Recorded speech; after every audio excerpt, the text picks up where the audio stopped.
Hey, Shalom Chavarim. Welcome back. This is the Jewish Road podcast, and my name's Matt Davis. Hey, I'm Ron. Today, we're talking about something that you're going to hear every day in Israel, but you might not realize it's actually nothing short of a miracle, and that is the Hebrew language, right? Yeah. You might think that Hebrew has always been spoken in homes and in schools in the streets of Jerusalem, but it hasn't. For nearly 2,000 years, it was the language of just the synagogue and even the scholar.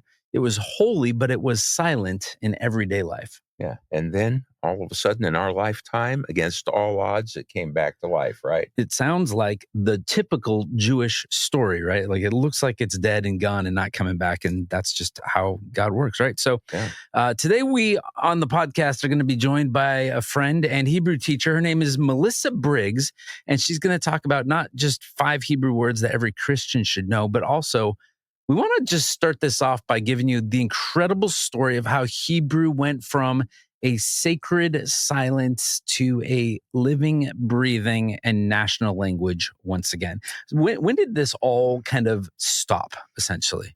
Yeah. Well, after the destruction of the Second Temple in AD 70, the Jewish people were scattered across the whole world. It's called the diaspora. And in each place where we settled, we adopted the languages of the land. You say we as if you were there. Were you there a couple thousand years ago? Yeah. It seems like it. But Yiddish actually became a primary language in Eastern Europe, which my grandparents spoke. And then in Spain, there was Ladino, there was Judeo-Arabic in North Africa and the Middle East. But Hebrew remained predominantly the language of the Torah, the Psalms, and prayer, but not the language you would buy bread with or scold your kids with. Yeah, that's kind of a great moment for a language, right? When you can actually like curse at your kids and do it in the mother tongue. Yeah, well, I don't know about cursing, but curse the kids. Yeah, don't curse the kids, but yell at them at least, right? Tell them to do their chores and stuff. Yeah. So, really by the 1800s, linguists were calling Hebrew a dead language, and even most Jews believed that it would remain so until the Messiah came, until we have this guy, and his name is Eliezer ben Yehuda.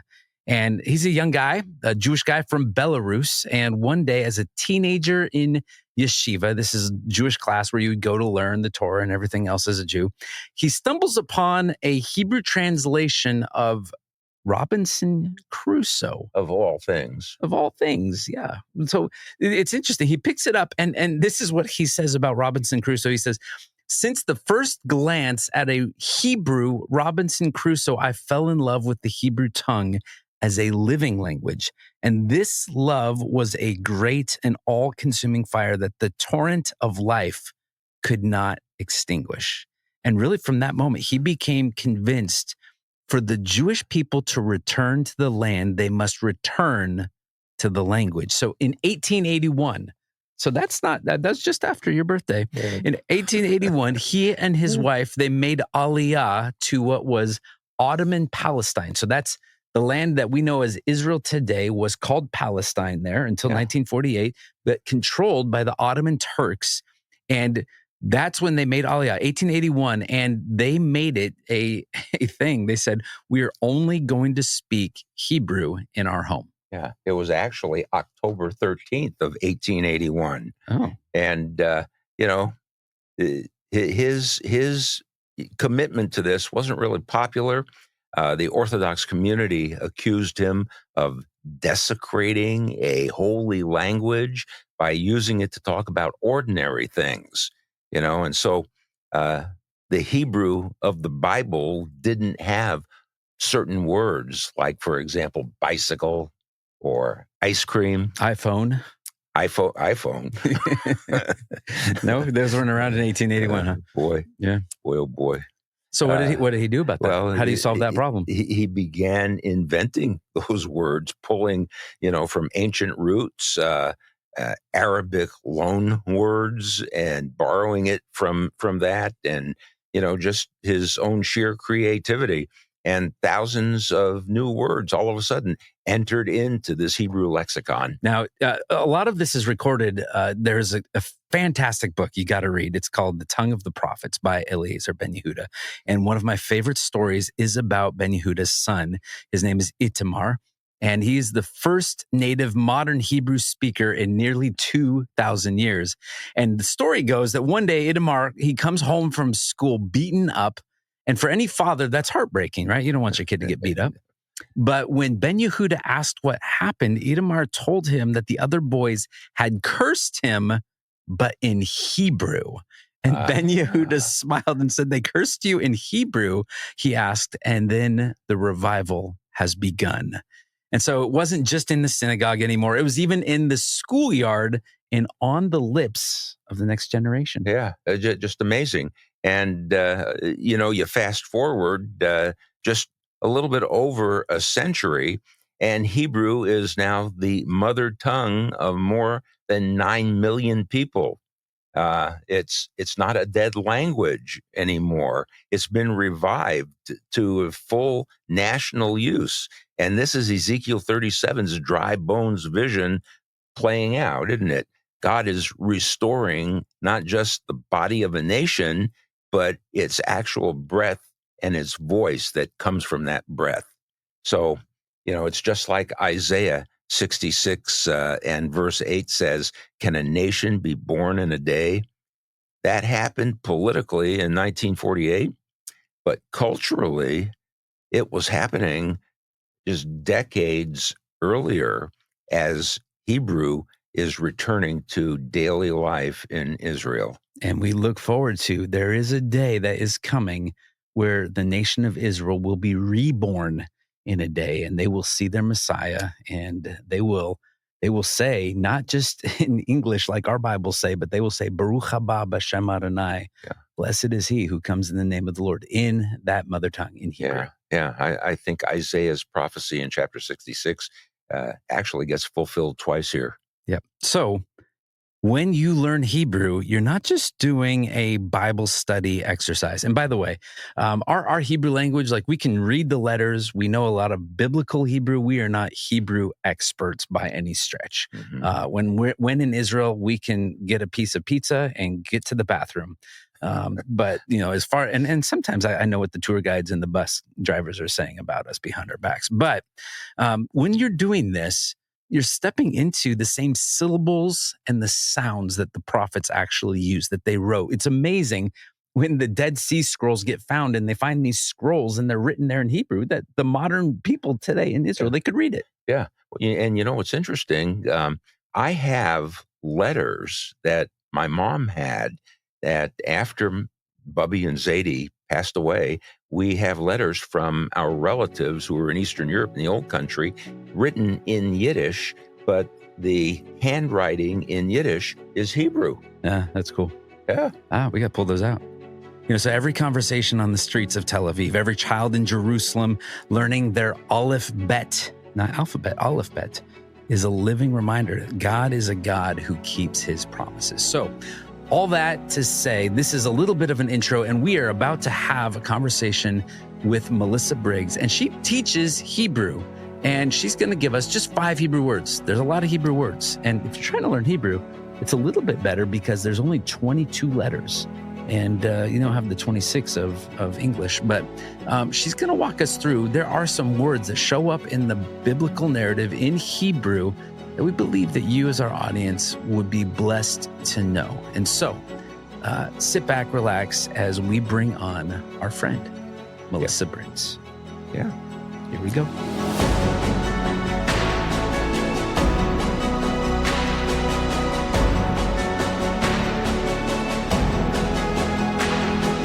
Hey, Melissa Briggs, welcome to the podcast. We're so excited to have you here. Shalom. It's a pleasure to be here. Thank you for having me. Yeah, this is great. Yeah, she said shalom. That was a good indicator that we're in for something good here. This is great. Melissa, give us a little bit of your story. If people are able to see this podcast, they might even see a clip or a reel from it. You don't look like our typical Israeli. Give us a little your backstory and how you fell into this whole Hebrew thing. Well, it's a 100% God story, and I'm so thankful that He is the one who directs our path and that He knows how He wants to use us in His kingdom and for His glory. But I am not Jewish, Gentile, Christian, grew up, my dad is a pastor, and he didn't have too much to do with Israel or Hebrew or anything. So it wasn't necessarily from my parents, but I lived in high school in a very Jewish suburb of Chicago, and I had a lot of Jewish friends and just became interested in their culture, their traditions, their language. And I just decided I wanted to learn Hebrew. And I was especially interested in Holocaust studies and Holocaust education, and felt like the Lord was pulling me in that direction or putting that on my heart as something to pursue. And I was so thankful that I had the opportunity to study at Hebrew University of Jerusalem in grad school. That was such a dream come true, to go to Israel, and such a gift to get to learn Hebrew in the land itself, where you can learn something in the classroom and then go out in the streets to a restaurant or in the taxi and try it out right away. So that was definitely a joy and an honor that I got to live in Israel for a couple of years to study. And while I was there, I met my husband, who is British. And I like to say that Jerusalem is the city of love. I know that Paris often gets that title, but of course, Jerusalem is where our Lord and Savior Jesus lived and died and showed the ultimate expression of love is in that city. And that's also where I met my husband. And I then had the opportunity to move to the UK because he's British, and we lived there for 12 years. And when we first moved there, some people at our little church said, "Oh, you know Hebrew. Will you teach us Hebrew?" And that was never in my plan to teach anybody else Hebrew. I was just interested to learn it myself, for studying the Bible myself. And they twisted my arm, and I thought, okay, I'll do a few lessons. And as I got into it, I found it was such a joy to be able to give people that gift of something that I had wanted to do for so long, which was to learn Hebrew. And I loved watching people make those connections of like, oh yeah, I've heard that word in a worship song before, and that's actually what that means.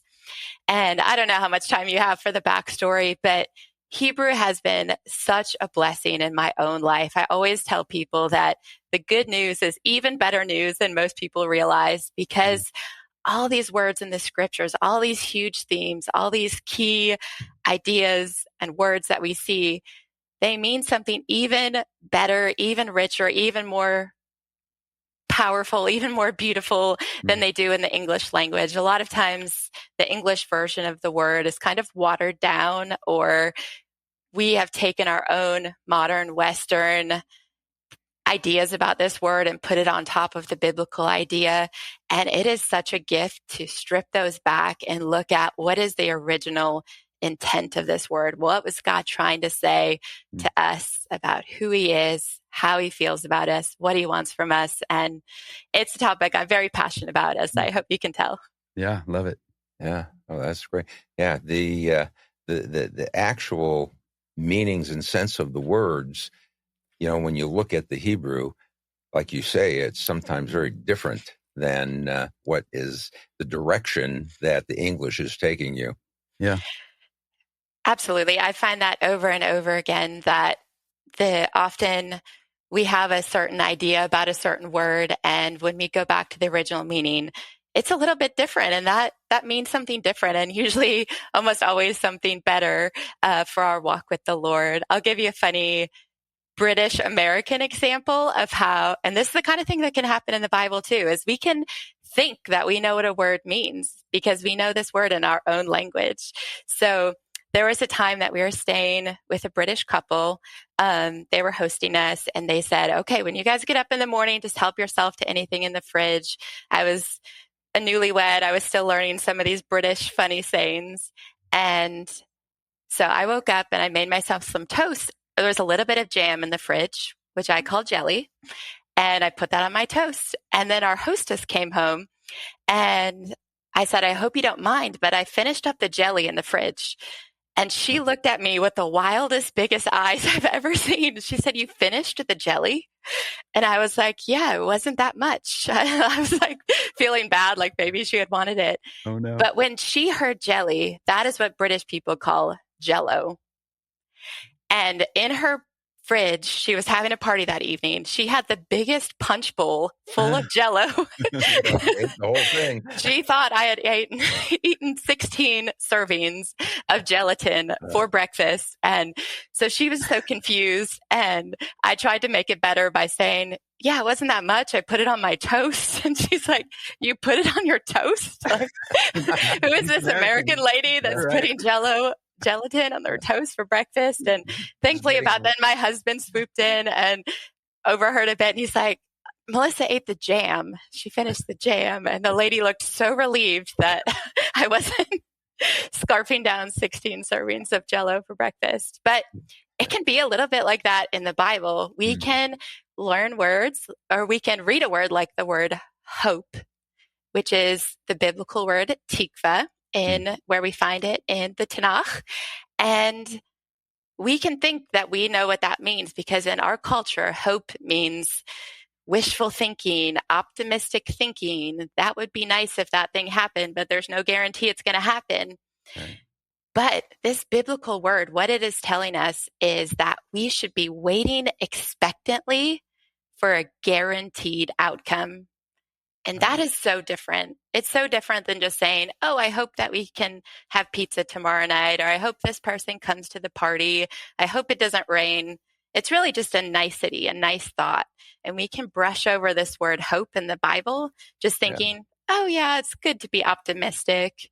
But no, God is saying, this is something that I am promising that you can hold on to, that is definitely coming. And we wait so differently for something that we know is coming versus something that just feels like an optimistic, nice, wishful thought.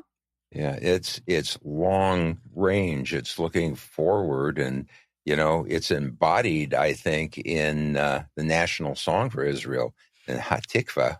Yes, absolutely. They sing that, and they are looking forward to what God is going to bring. Yeah, when we realize the deep meaning of this word tikva, the real meaning of tikva, of hope, I can't help but tear up when I hear the national anthem, because they're looking for this, towards this hope that God has promised them, not just a wishful thought. And tikva is also this amazing example of how well organized the Hebrew language is, that all of the words and almost the whole language are organized into families of words based on the 3 primary root letters in that word. And all the words with the same 3 root letters are around a certain topic. So for example, we'll get a topic all about writing. And in that family of words, we'll get the word for author and letter and to write, to correspond, to dictate, and many others where you can see, okay, yeah, those words go together. And it's actually easier than you would think to learn the Hebrew language, because once you learn one word in that family of words, and then you see those root letters in other words, okay, this word has something to do with writing, and I can tell by the ending it's probably a noun. There's a lot of clues in how a word looks about its meaning, which is very helpful. And we miss that in English. If you hear the words dictate, correspond, letter, author in English, absolutely none of those words sound anything alike. So I know Hebrew can seem really intimidating because the letters are different, but you could learn the alphabet in the course of a week easily.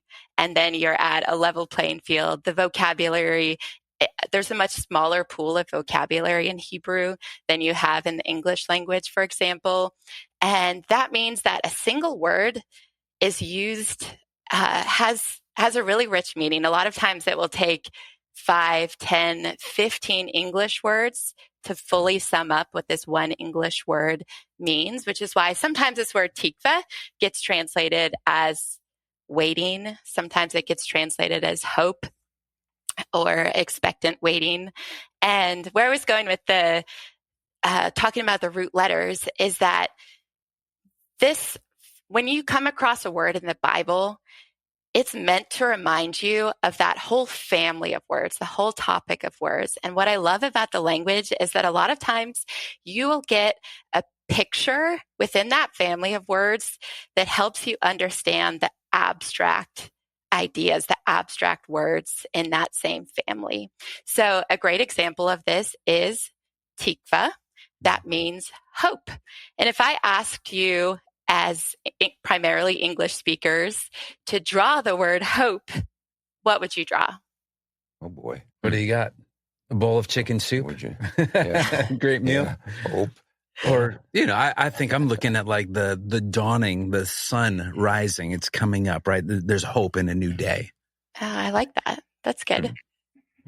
Yeah. So if you asked a native Hebrew speaker to draw the word hope, almost all of them would draw a rope, because this word tikva, in a lot of places in the Bible, it means hope or expectant waiting for a guaranteed outcome. But sometimes it also literally means the word hope or cord. And we find this beautiful word, this powerful word, in the story of Rahab when she's asked to put the scarlet cord out of her window. Yeah. The Hebrew there is she's asked to put a scarlet tikva, a rope. And I think this is actually a really great picture, a really great way to understand the biblical concept of hope, is because, and waiting as well. So in our culture, we can think of waiting as a waste. We just want to microwave something. We want to rush to the end. Yep. We want to get to the good part. But biblically, waiting is such an important theme. And biblically, we are strengthened through the waiting process.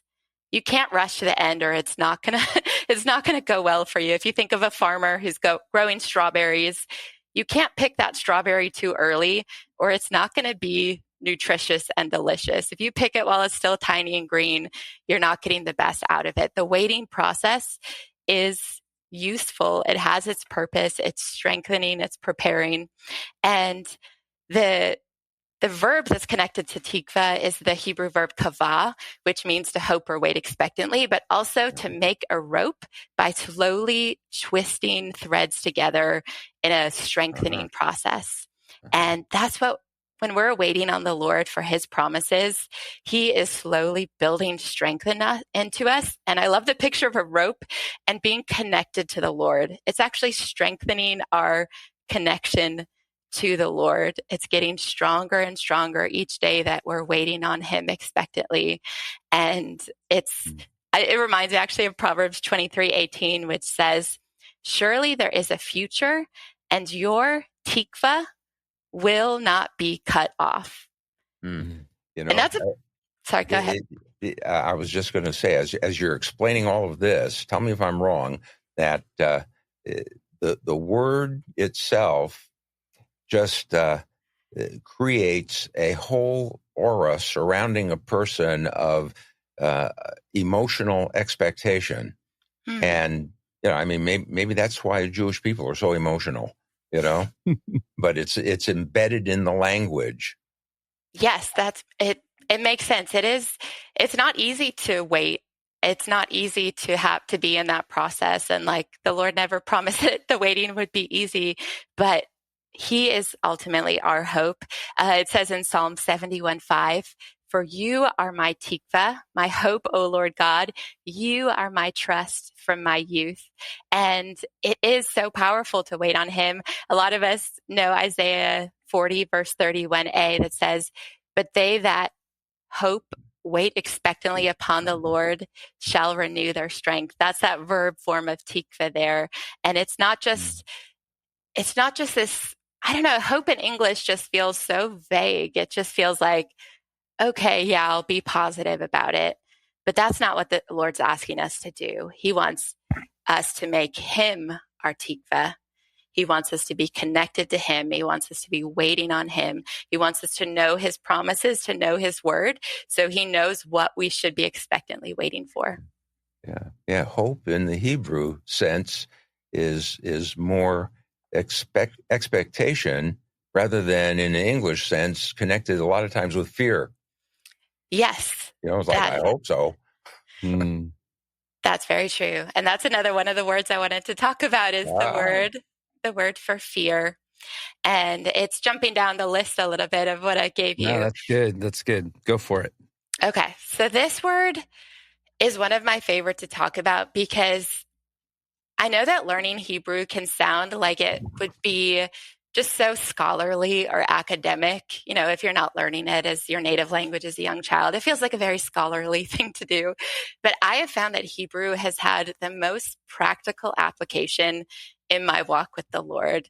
Almost every word study that I have done or written has come out of a place of a question I had myself or a struggle that I was having myself. And word after word, as I study it, you find the Lord there. Like we said, ultimately, the Lord Jesus, He is our tikva. We can wait on Him. We want to be connected to Him. And the same is true of the Hebrew word for fear, which is yirah. And I chose this word back when my children were young, and I was really struggling with fears about parenting and fears about my children and fears that something bad might happen to them. And it got to the place where it felt like it was out of control, and I needed to do something about it. I needed a different way forward. It is not fun to live a fearful life, fearing ungodly things or having your fear misplaced.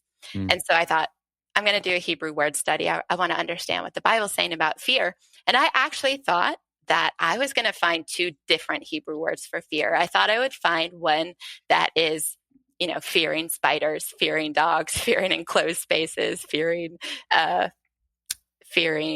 all the kind of things that people might fear.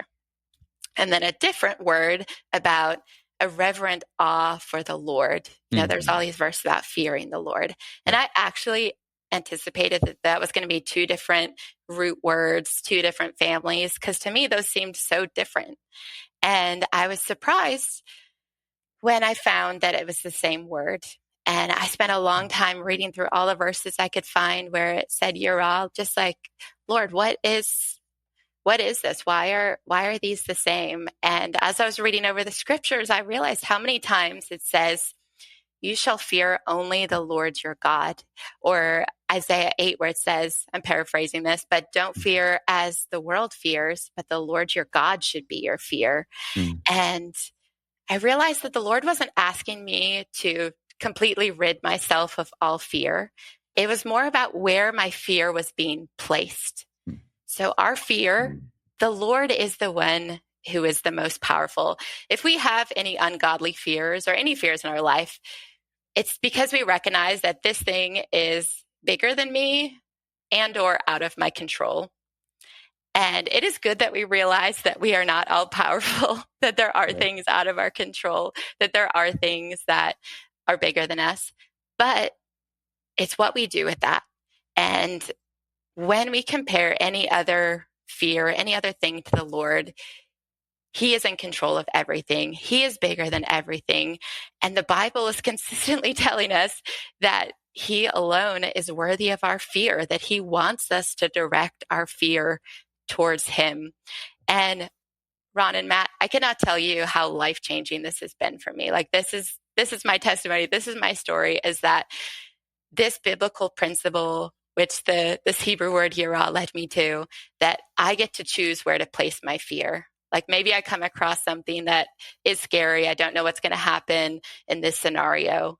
It is always true that the Lord is in control and that He is the biggest and the best, and that I can choose in that situation to put my fear onto Him. It's like putting my trust onto Him, looking at Him.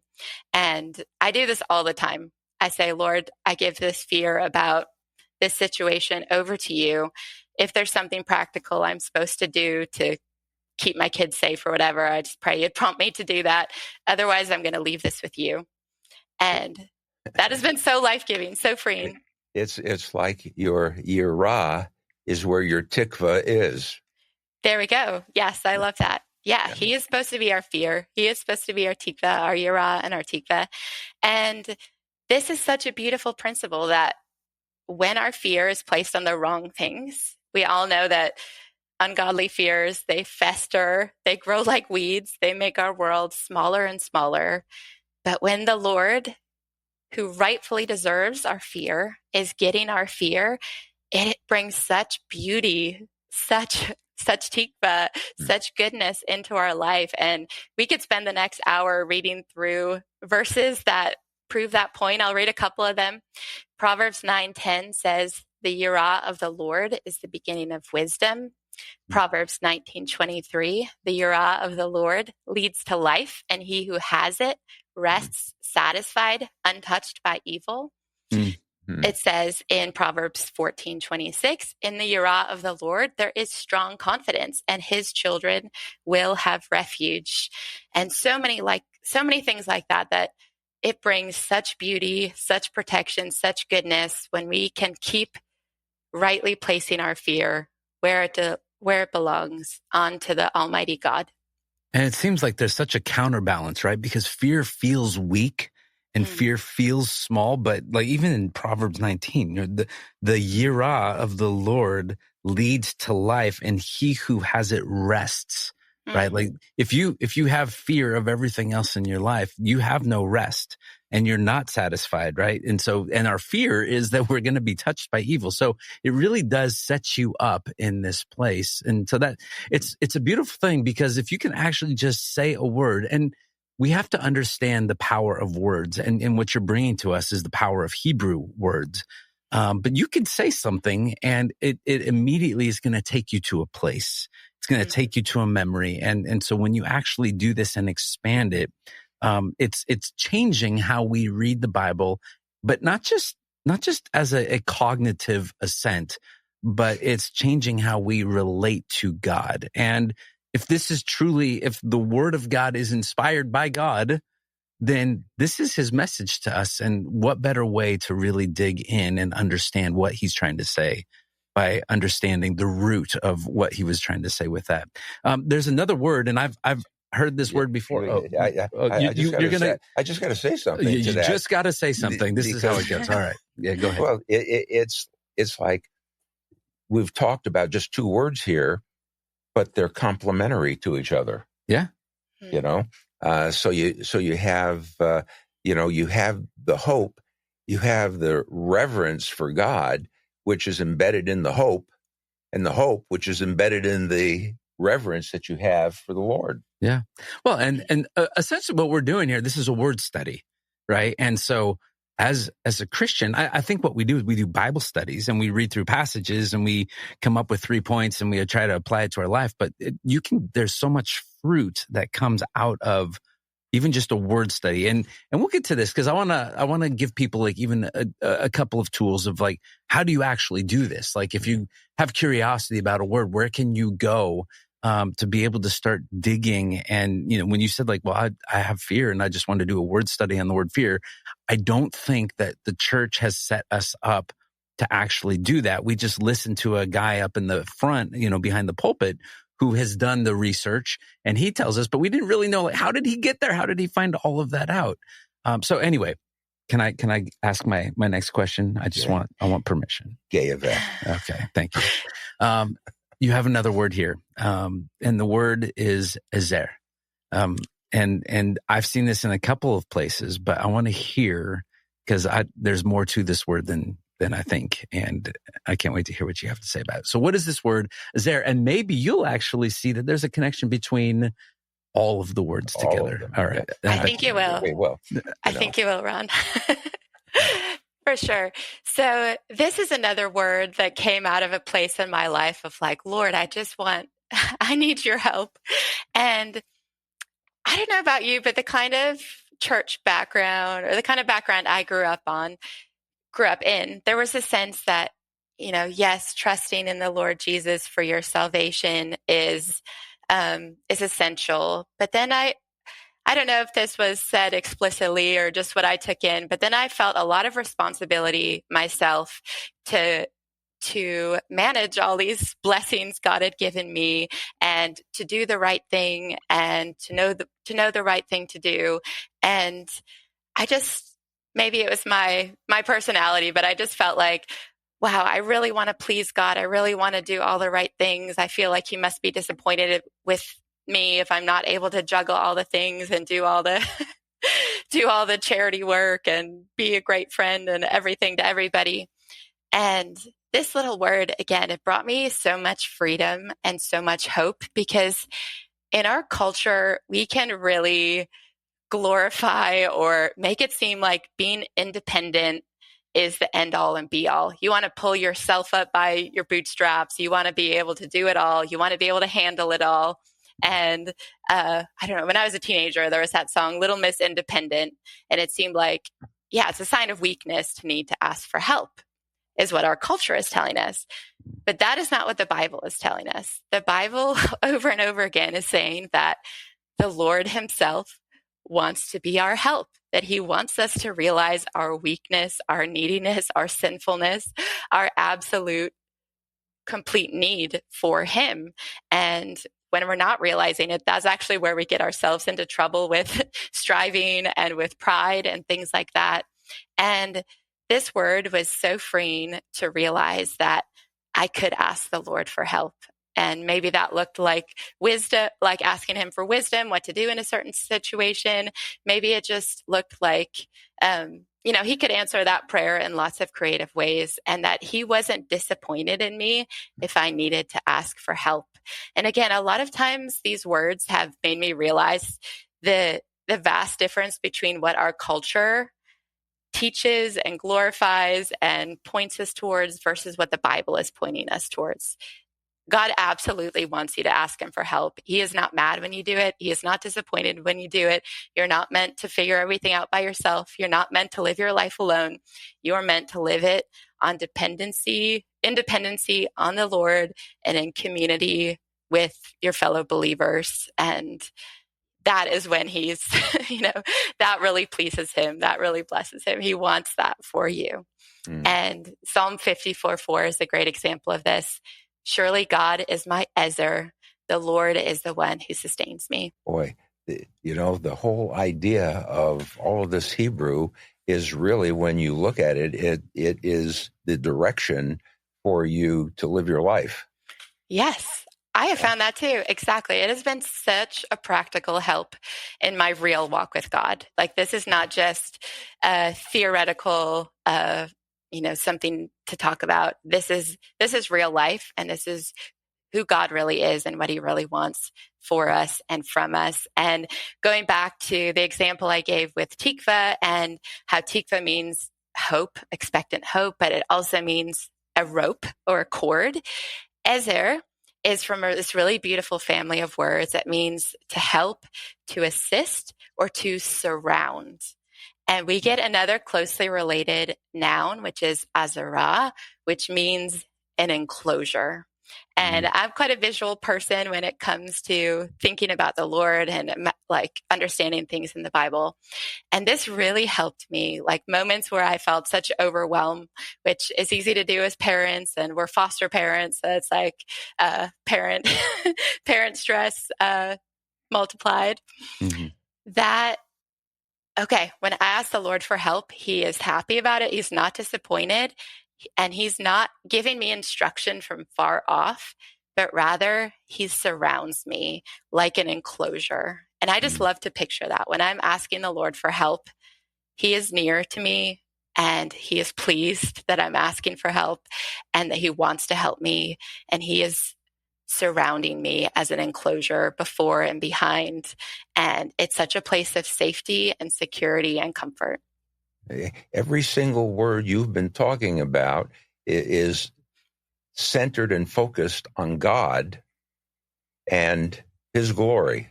Yeah, we're going to keep that coming too. You're learning so much today. I'm so happy for you. My whole undergraduate and graduate work was in speech pathology, and they never taught us this once. Well, most Hebrew classes, I feel like, don't teach this either. If you take an Ulpan in Israel or something, you understand the concept that there's families of words and root families, but it is it's something that I wish that every Christian knew. And I think every Christian, every believer would benefit from learning at least 5 Hebrew words, at least these 5 Hebrew words. I think they're so key to our walk with the Lord. But there's 20, there's so many. I've done at least 50 word studies on different words, and all of them, they're pointing back to the Lord. They're so helpful for our practical walk with him. And I'm I'm passionate about making the Hebrew language accessible to others, because I understand not everybody's going to learn the whole language, but I would love for pastors and Bible school teachers and Bible group study leaders to have this information, this good news, this hope to share with others, to say, for example, let's move on to the word for love and what good news this is, because we in our culture have seriously diluted the meaning of the word love. Yeah. I think we can all agree that we use the word love in English far too flippantly. It is such a fickle thing. We just talk about, oh, I love your hat. I love your sweater. I love this new TV show. I love just anything. It basically just means, we like it or we approve of it, or sometimes it's connected with lust in certain situations. But the biblical Hebrew word for the type of love that God has for his people, chesed, is the best news. And it's no wonder that it doesn't mean a lot to most people if we tell them that God loves them in English, because they're like, oh yeah, my dad said he loved me too, and then he left and I never saw him again. Or this boyfriend told me he loved me and he broke up with me. Or this friend told me that and didn't mean anything. And that is so the opposite of chesed. Chesed is all about faithful, loyal commitment. It is about covenant. It is not an emotional word. It is almost, I was going to say contractual, but covenant is a better word for it. It is all about God's loyal character, his unending faithfulness, and his commitment because of that. And this is the best news in the whole world. Now, I've heard another Hebrew word for love is ahava. And how do those two, do they interplay with each other? What are the differences between the two? When would you use one versus the other? Yeah, that's a great question. So chesed, ahava can have more of a sense of like, okay, humans are loving each other in this way, or a relationship between God and man. But this word chesed is about this unending, faithful, loyal love. Ahava could be used more in the way that we use the word love as well. And of course, humans can't even commit to loving each other with a chesed love. We don't have that full strength to be as faithful as God is, despite our best efforts. But this word usually, there are some exceptions, but this chesed word is usually reserved for the powerful, unending, unchanging, covenant, loyal love of the Lord. And I think even what a lot of people, what we've heard in the church services is we'll take a word like love, and then we look in the New Testament at the Greek side, and we'll say love doesn't just mean love. In the Greek, we have different words, and we have different words, right? Phileo and agape and eros and all of that stuff. Does chesed really cover the span of all of that we hear, that we've heard of that passage in the New Testament? That's a great question. I would say that chesed is more, again, it's more about this, not about the emotional side of love, but about the commitment and loyal side of it. And that word ahava could cover those different types of love, like the love between brothers or a husband and wife or a family, or friends, that kind of thing. But this word chesed is specifically more about not the emotional side, but the covenant side, the commitment side. Got it. Now I'm wondering what in that conversation that Jesus is having with Peter, when he said, "Do you love me?" It's written in Greek, but was he speaking in Hebrew at the time? He probably was. I mean, I could pull it up if you got time, or I could email you after. Okay, there you go. Yes. Yeah, we'll I don't know off the top of my head, but I could look in the Hebrew New Testament if you'd like me to. There you go. All right, we'll hit you up afterwards. We have one more word that we want to go through here today, and that is the word emunah. Tell us what emunah is. Yes. Again, this is a word that we think that we understand because we know the word which it's normally translated into in English. So emunah is usually translated as faith. And to us, faith is a mental assent to a certain set of ideas. It's all about what you think in your head.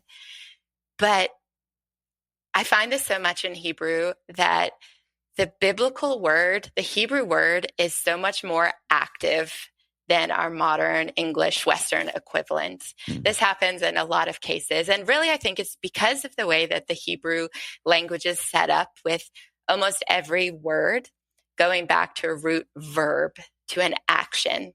And Hebrew is very action oriented. I've heard it explained that if you asked an English speaker to describe a pencil, they would say, oh, it's usually yellow and it's long and pointy at one end and an eraser at the other end. But if you asked a Hebrew speaker to describe a pencil, they would say, it writes. And I think that's a good summary of what you get a lot in Hebrew. It's, obviously we're not saved because of our actions, but the Hebrew idea is that our faith should be active. And this word also means faithfulness, steadfastness, truth, reliability. It's about how our beliefs come out as actions. And the idea is that the biblical idea is that you can tell more about what a person actually believes by watching them than by listening to them. We can tell a lot more about what somebody really values if we took a look at their bank account and at their calendar, how they're spending their time and their resources based on just what they say. Because it is very easy for all of us to be hypocritical in what we say, to talk a big talk. But the Lord wants us to have this consistency. Our beliefs are supposed to inform and direct our actions. And He's not just looking for people of faith that have these ideas in their heads. He's looking for faithful people. And we can separate those ideas. In English, we can think of having faith and being faithful as separate, but they're the same word. They are both emunah. Love it. I love it.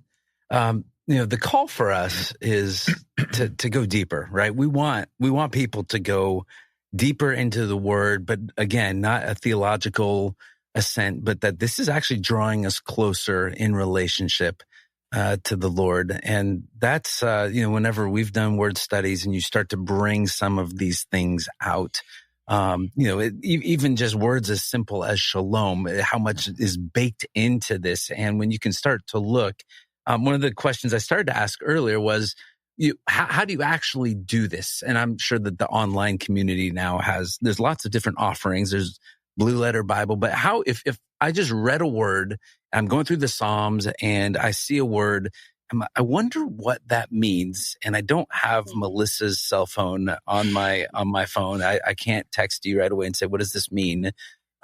Where would you go? What's a good first step in that journey? Well, I am so thankful that we do have the Bible in English, and I use it every day. I think there is a lot of richness that can be added to that when we have some Hebrew understanding. But definitely just a very first step. There's websites like Bible Gateway where you can do a keyword search just in English and just look for all the places where you find the word fear, and that will come up. And again, you might have, depending on what the word is, like in Hebrew, there's actually 8 different words from different root families for the word wait. So like I said, waiting is a very big and important theme in the Bible, and there's different types of waiting that you do. So you might look for the word wait and you don't realize there's actually a lot of different Hebrew words that are popping up here behind these verses. And it's still very powerful to read those verses in English. And I don't mean to say that it's not also very just useful to do word studies in English. And that's easy to do on websites like Bible Gateway. But part of why I am so passionate about teaching Hebrew is that there are some tools that aren't very easy to explain in just a minute on a website, on a podcast like this, but something that I like to equip my students, and I have an online Hebrew course that I do, is I want them to have the tools to be able to do Hebrew word studies for themselves and to show them how I go about it, and lots of free online resources that help with that. I have many articles that I've written, or if you search for my name, there's many different things on YouTube where you can search for different words. Maybe I've done a study about it already. But I like to equip people because maybe there's a word that I haven't done that the Lord is highlighting to you that you should focus on. And I'm very happy to teach people how to do Hebrew word studies for themselves. It's also an option that you can Google Hebrew word study and then the word that you're looking for. But I have to say, if you do that, there is a lot of mixture out there. Like sometimes some of the things that might come up, I can feel like are a bit of a stretch, or like kind of going into a mystical type thing at times. There's a lot of good stuff out there already, but the way that I like to do my Hebrew word studies is to make them, like our conversation, very practical, very much pointing back to the Lord, and very accessible. I love it. Yeah, I think that there's an important dynamic here in learning the words and the depth of the meaning of the words. I mean, if you want to learn Hebrew, if you want to become fluent in speaking Hebrew, that's great. Do it.